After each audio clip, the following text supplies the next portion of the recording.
कुछ एफआईआर दाखिल किए और एफआईआर के माध्यम से हमारे लोकप्रिय मित्र तथा विधायक नरेंद्र जी मेहता ने ऐसा कहा है कि परिवहन खाते के ऊपर जो भी अधिकारी है उनके ऊपर कार्रवाई होनी चाहिए। तो मैं उस माध्यम से यही कहना चाहता हूँ कि ट्रांसपोर्ट डिपार्टमेंट की जिम्मेदारी जो रहती है तलाठी और तहसीलदार से आए हुए दाखिले पुलिस वेरिफिकेशन और पुलिस वेरिफिकेशन के माध्यम से हम वो जो कागजात है वो देखते हैं और उस पोर्टल पे जो आपले सरकार पोर्टल है उस पर अगर बराबर होगा तो उस दाखिले का जो उनका अर्जी रहते हैं वो देखते हुए हम उनको बैच और परमिट देते हैं। तो हमारा काम ऐसा होता है कि बैच लाइसेंस है क्या, उसका पुलिस वेरिफिकेशन रिपोर्ट है क्या, और वो पुलिस वेरिफिकेशन रिपोर्ट भी जो अपने पोर्टल है उसके ऊपर है क्या, वो भी हम चेक करते हैं। तहसील कार्यालय के जो डोमिसाइल सर्टिफिकेट है वो सही है क्या, वो भी अपने पोर्टल पे हम चेक करते हैं।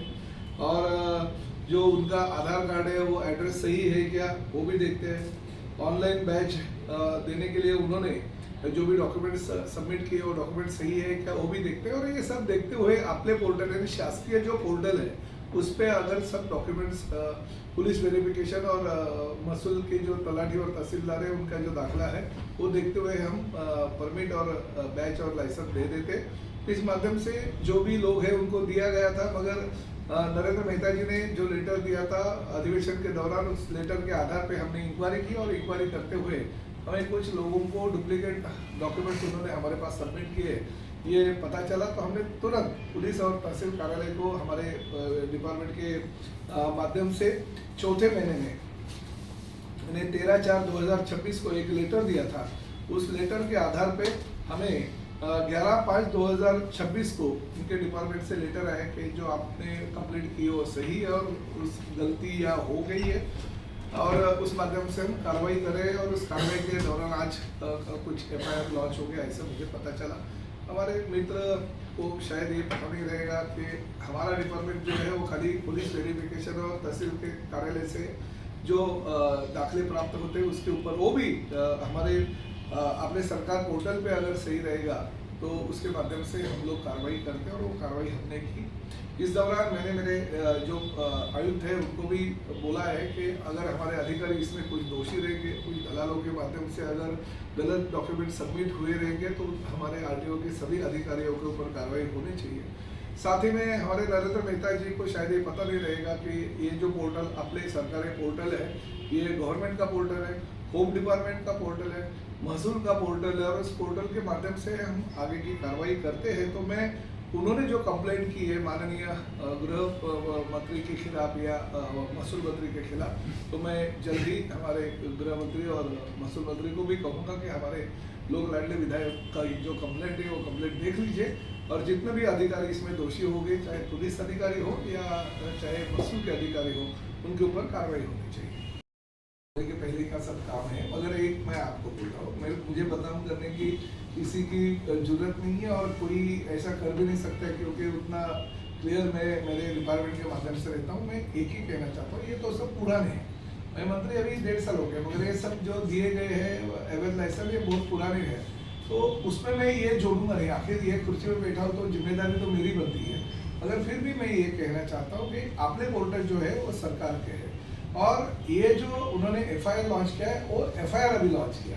एफआईआर लॉन्च करने के बाद वो लोग छानबीन करेंगे, छानबीन करने के बाद में उनको लगेगा कि भी पुलिस के कुछ कर्मचारी दोषी है तो वो इन्वेस्टिगेशन में सामने आएगा। उनको लगेगा तलाठी और तहसीलदार अगर दोषी है वो भी इन्वेस्टिगेशन में सामने आएगा।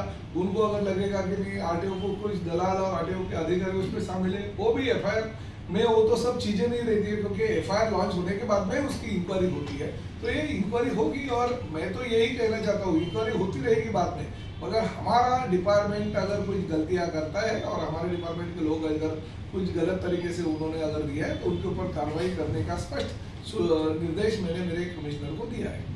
नहीं, लेकिन सर आपने भी मराठी में जो बाइट दिया उसमें आपने कहा कि आपके पास में जो रिपोर्ट आई थी और उस रिपोर्ट में 28 लोगों ने गड़बड़ियाँ की है या फर्जी उन्होंने बैच हासिल किया है, तो उनके बैच कैंसिल करने के लिए आपने सीएस से कहा है।